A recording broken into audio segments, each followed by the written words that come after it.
In today's video, I am going to show you how to balance the Crane M2. The same principle applies to your smartphone. It's the same method that you can use using your mirrorless camera, something like an A6400, and it's also the same method you can use to balance like a GoPro as well.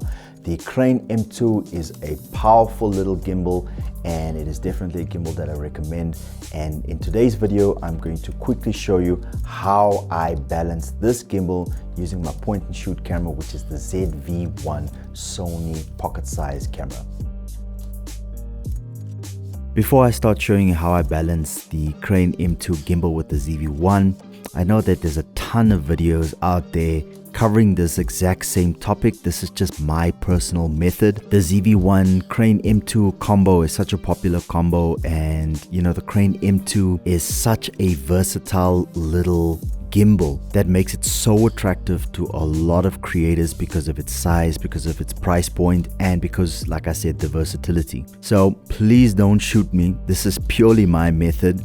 I just find this the easiest way to set up the gimbal, and I've used this method setting up my smartphone as well. It takes a little bit of time with the smartphone, but if you follow these steps and you practice as often as possible, you'll find that balancing the Crane M2 gimbal with any camera or device is gonna go pretty quick. So I like starting off with the roll axis, the one that goes left and right. I just find starting at this particular point is so much simpler and easier, and you know, I take it from here.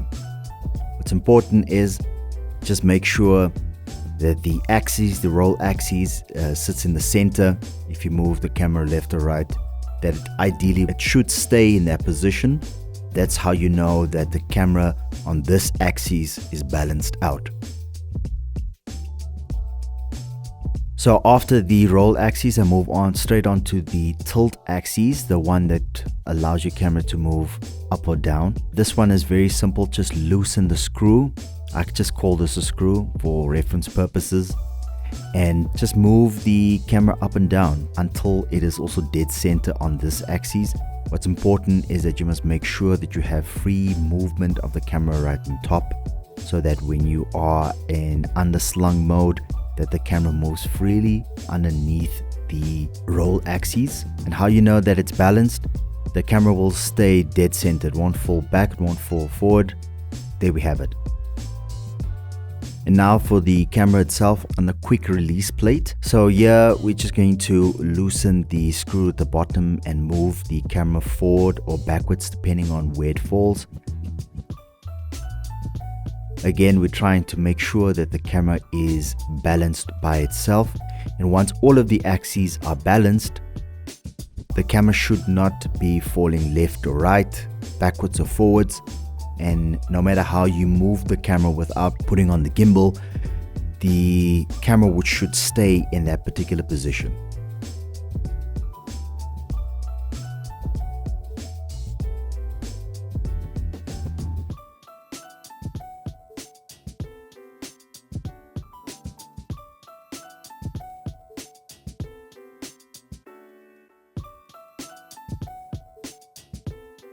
So finally, the pan arm. So this one, I found that there are different methods to try and balance this one out. The simplest move that everyone does is that if you tilt a slightly left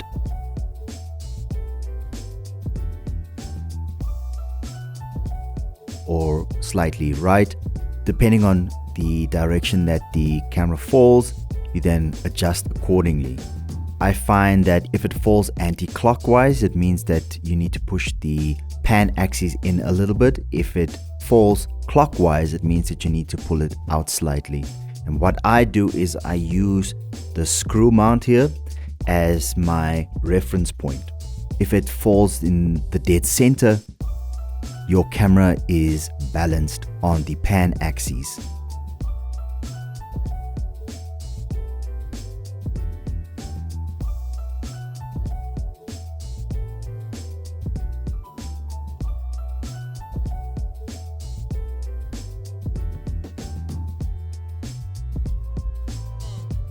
And as you can see, the camera stays still.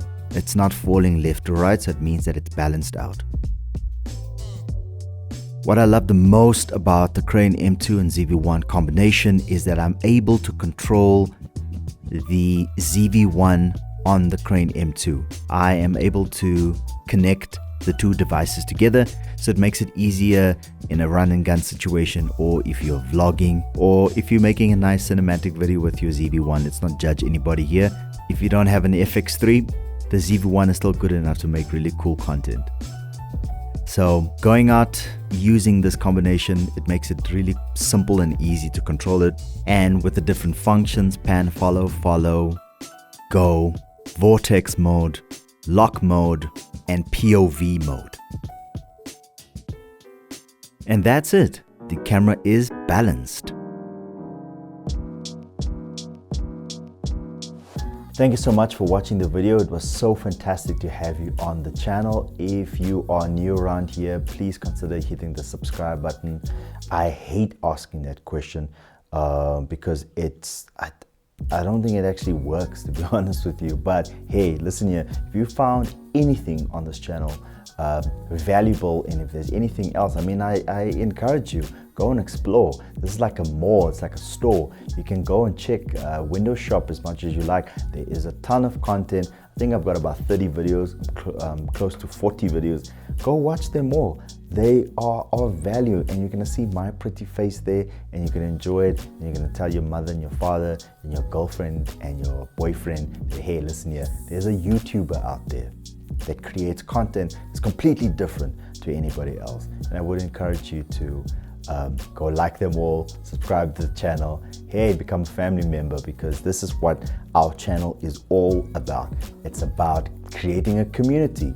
I'm teaching you something and you like it. Until next time, cheers.